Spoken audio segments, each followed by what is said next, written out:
Hey guys, welcome to a new segment that I would like to call Broski Book Club.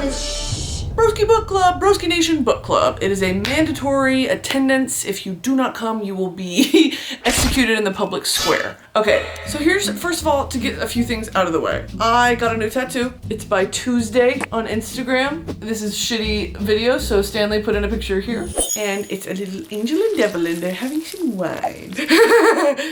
It's really cute. I am announcing to everyone that I am in my rich redneck phase.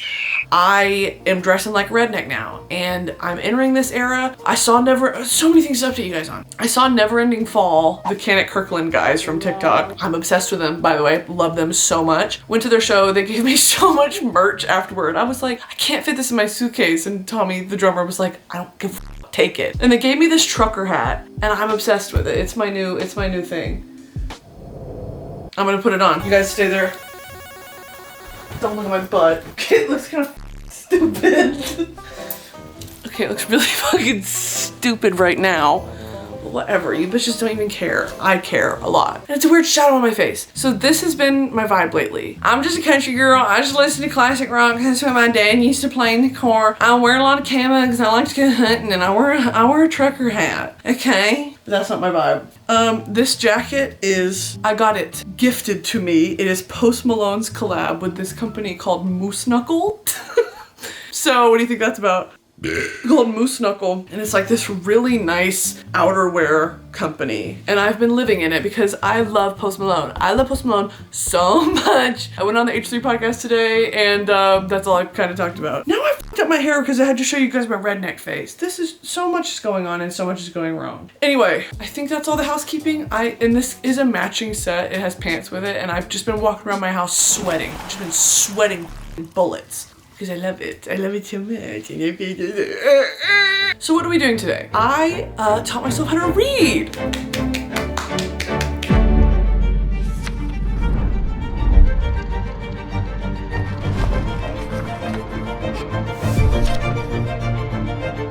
Stop. Listen to me. Thank you to the sponsor of today's video, Rocket Money. Listen. I've worked with Rocket Money before. I love them, okay? They've saved me a lot of money. I love using my phone. I love the funny little apps. I have a lot of subscriptions. I pay for a lot of things I don't need to, okay? I have so many of those games where I don't want to watch an ad. I'll just pay for it, and then I'll subscribe to it, and then I don't even know I'm subscribed to it. And then I go in and I check my bank statements, and I'm like, what is Royal Banana Swap that's charging me $7.99 a month? What is that, by the way? Played it once. So guess who came to my rescue?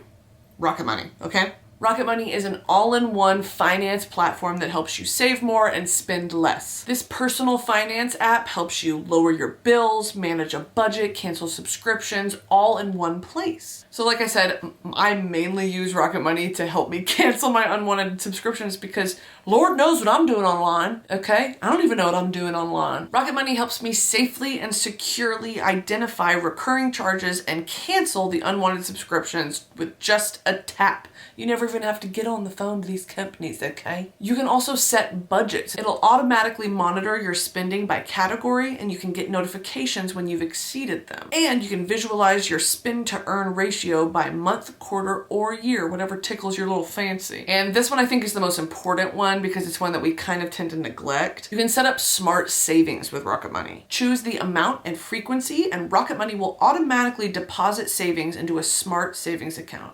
You can withdraw anytime you need it. So to save more and spend less and join the 3.4 million members using Rocket Money, go ahead and click the little link in my description where you can get started for free, or go to rocketmoney.com/BrittanyBroski. Use either one to start for free or unlock even more features with premium. That is rocketmoney.com/BrittanyBroski. One more time to get started for free. You are so welcome. Thank you guys so much. Loving you. Thank you, Rocket Money. Let's get into the video. I know how to read now. I've been reading books. You bitches have been preying on my downfall. You can't read a book. Learn how to read, learn how to read.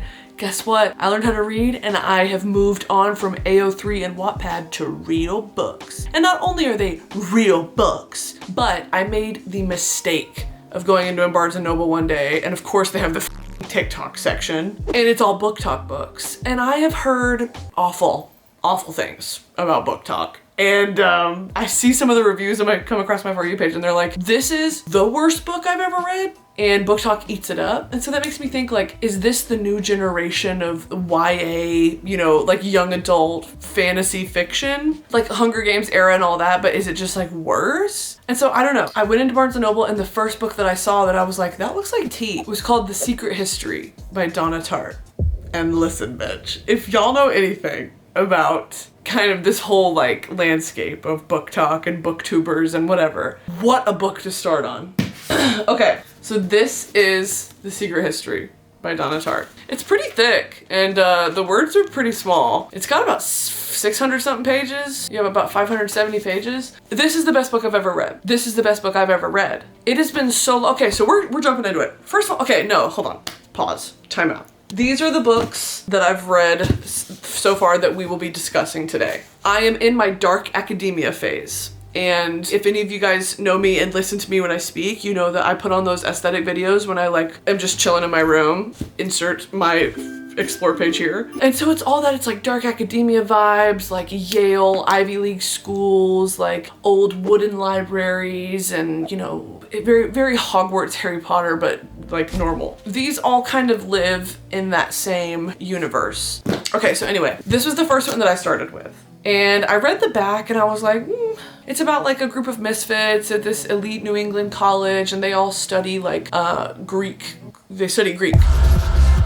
I was like, okay. And then they were like, but there's a spin you'll never guess and there's romance and there's this. And so I take it, it was the first one I bought and I just went home and I was like, let me start it. It was kind of boring at first. But let me tell you something. It has been so long, probably since college, since I have sat down, read a book and like not been able to put it down. And not only that, but this is the type of read that I really appreciate, like just as me, where it was one of those books where I had my dictionary app open. Like there were words I'd never heard of. This is such an intelligent read. It is so beautifully worded. It is so well written, dude. I finished this book and I was thinking about it for the next 3 weeks. My lights dim, by the way. Think the house is haunted, okay? So my mom's gonna come visit and she's gonna genuinely do a reading on it and tell me if it's haunted. Anyway, I kept thinking about this book for like 2, 3, 4 weeks after I read it. I casted it in my head, but I went on TikTok to see how people casted it. I went on TikTok and I kind of like quietly joined the booktube community because I'm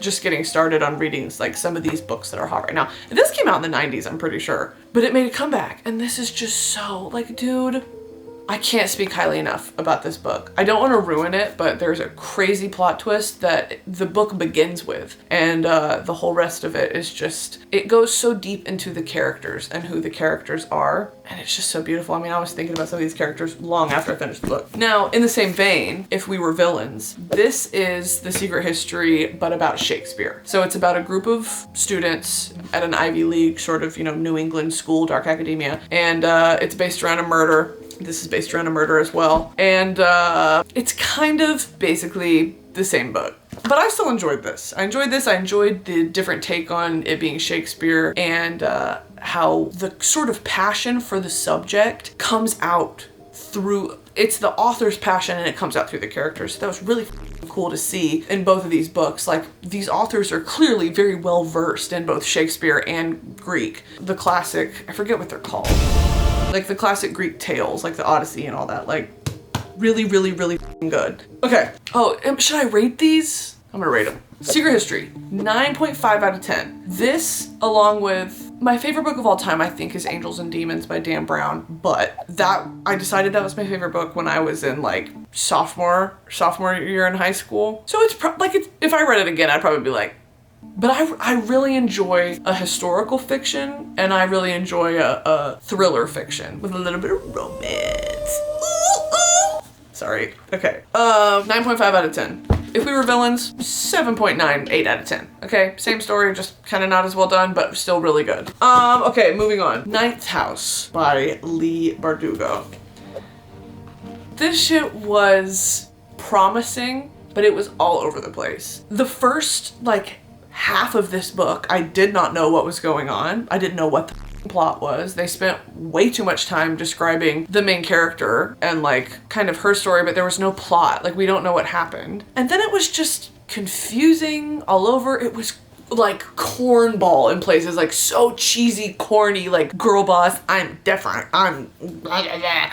And I just don't appreciate that. I think that you can paint a woman, especially a lead woman, in such a cooler light than that. I don't know. You know, it's like, how do you accurately portray a traumatized female lead? Because she is, trust and believe. This book also, oh my God, has such raw and graphic and visceral mentions of like really triggering things, especially as a woman to read this. I was like, Jesus Christ. Lots of mentions of drug use, and I'm not saying that, you know, oh, I can't handle that, but it's just like, I feel like a book should be a place to escape into, you know, and there was seemingly no need for some of the things described in here. So, I don't know. I liked the concept of this book, and again, it's based at Yale, I'm pretty sure. It's based at Yale, and how all of Yale's successful alumni have come from one of these secret societies, and there has been some form of magic that's been involved to get them to where they need to go. Blood magic, you know, whatever, doing rituals, and this town of New Haven has always been burdened with this energy of the paranormal. The main girl can see ghosts, and so Yale employs her to like use her in their rituals, and it's just kind of f***ed up. The whole end, I was like, what? And if you've read this, you know what I'm talking about. Like, read this and let me know, okay? That's my advice. Read this, let me know in the comments what you thought of the ending, because she teed it up well for the second book, which I think is coming out 2023. And like, I might read it if I remember, but I ended it, like, let me just read you the last line. I was like, girl, the author had like a vision for the main character, Alex, but it just didn't really come across. It didn't translate well. Okay, so not to ruin it. If you plan on reading this and like you don't want to know anything about it, skip ahead 30 seconds. But if you want to know kind of the tea, then keep watching. Basically, one of the other main characters gets sucked down into hell. Through a portal. Okay, it's one of those books. And they need to go get him. Okay, like he's down there, they need to go get him. And the very last line of the book is, so, who's ready to go to hell? And then it ends. And I closed the book and I said, oh. Oh. I said, oh. Just ruined the whole book. Why would you do that? Why would you do that? Why would you do that? And the book wasn't that incredible to begin with. It's such a solid concept though. Like, this could have been a really cool book. But here's the thing, if you're running with the dark academia theme, I think it's an okay, it was entertaining. I'll give it that. It was entertaining. Okay, that's 3. Before I get into this one, I want to talk about these 2. These are 2 that you bitches go crazy for. The 7 Husbands of Evelyn Hugo. This has been on my read list for a long time. I will get to it, okay? I know everyone in the comments is gonna be like, oh my God, I love that book, it's so good. I've heard that. I've heard that it's really good. Look at this cute ass bookmark. It's dried flowers. That's so cute. This book has been extremely highly recommended to me, so I will get to reading it eventually, along with this one, Song of Achilles. This has been highly recommended to me. Every time I get a new book, pull out my bookmark drawer, because I have bookmark drawers, I don't know why. And it's cool, because when I go places, I buy a bookmark. This is from the Royal Palace in Madrid, and I dated it June 2018. And it's the Royal Palace in Madrid. So I shoved that in here. I will get to this eventually. This has been so recommended to me. And I started it and I was like, this is too many. The names are too hard to say. So I stopped. But they are on my to-read list. Right now, I am in the middle, not even in the middle, I'm like 40 pages in, to the Atlas 6. This is kind of similar to Ninth House, being that everyone in the book has a secret power. That's dumb. So everyone in this book has a secret power, and that they use it to fight the darkness. I'm 30, you know? I'm not 30. 25, bitches. Anyway, like, this is so slick. Look at the opening of this book. It's like dark academia vibes. Like, I'm in the library and it's snowing. I'm like reading. I've got on a tweed coat. Anyway, what's my bookmark in here? Oh, Bosch's Garden of Earthly Delights. And I got this at El Museo Nacional del Prado, the Prado Museum. Anyway, this is about, I think, so it opens up talking about the Library of Alexandria and how when everything burned way back when in the Library of Alexandria, so much knowledge was lost. And then it says, but what if it wasn't? And what if there's been a secret society that has kept all that knowledge alive, but that knowledge the average person like couldn't deal with? And so it's been the secret society that's kind of kept and nurtured and grown and added to this sort of paranormal omnipotent knowledge. In the Atlas 6, it's like a competitive program to see who gets to go in and like be the research assistant who works in the library. I don't know. So far it's kind of tea. It's establishing all the characters. They're each cool, I guess. I don't know, I'm still trying to get into it. Like, this book has portraits of all the characters, which is weird because it's like, bitch, I don't need you to tell me what they look like. Like, let me think of that myself, you know? Like, yeah, he's hot. But like, I want to cast him as a celebrity in my head. I don't want to fucking, you know? Oh, this is another bookmark I have. I saw the angel in the marble and I carved until I set him free. Michelangelo. So fucking true. Anyway, where'd I get this? I got this at the Vatican Museum. So yeah, I'm reading this, but I don't know. We'll see so far. Nothing, dude, will ever top The Secret History. This book is so good. I cannot stress it enough. But it's the type of read where this is an academic read. Like, you have to be really in the mindset to go there to enjoy this book. Like, be willing to look up, if you don't know a word, look it up, learn it. Like, it's been so long since I've done that. Like, I've sat there and I've been like, damn, I'm learning from this and I'm also really enjoying the plot. So yeah, nothing will top that. I've only read 4 this year because I just started, like, I read Secret History probably August. So I read like 4 books in that time, which I've been pretty busy, so that's okay. Next year I definitely want to just read more, dude. Like, it's not age regression, it's just such a childlike joy of staying up all night and like reading a book that you really like. Like, I skipped so many hours of sleep in high school staying up to read Hunger Games and Divergent and Wattpad, obviously, Fault in Our Stars. Books like that where it was such a cult following online just from the book until the movie was made. And then obviously you get new fans from there. But like, just having that community of people being like, yeah, wasn't this part fucked up? Oh my God, that's blah, blah, blah. And Tumblr was such a big part of that too. I don't know. It's been really nice to like go back to that mental place because I hate social media so much. It makes me so unhappy, and I'm very grateful that I get to do this, you know? So it's still a very steep learning curve for my boundaries and what I can handle personally, and this has been such an escape for me. And I know that seems like, oh my God, just read a book, just read it. It doesn't have to be that deep and like emotional, but it is. Because I haven't felt this deep connection to like a fiction and the characters in a fiction for a really long time, unless it's fan fiction. But that doesn't count. So yeah, thank you guys for listening. Tell me what you thought. If you bitches read this book, tell me what you thought, because I finished the book and I was like, ugh, and I immediately went to TikTok, and everything that I thought, everyone on the app thought as well. They were like, this book is bad. But there were parts of it I enjoyed. I think it could have been a lot better, but if you've read this, let me know. And if you have any more dark academia books that you would like to recommend to me that are in this same vein, please do. I think that this is gonna be the next one that I go for. Thanks for watching, guys. Loving you, sending love to you and yours. And I hope y'all have a very happy holidays and a Merry Christmas. Oh, I'm lying. Also this year I read Keith Richards' autobiography.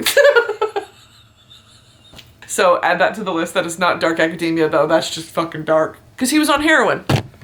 All right. Love you guys. Peace.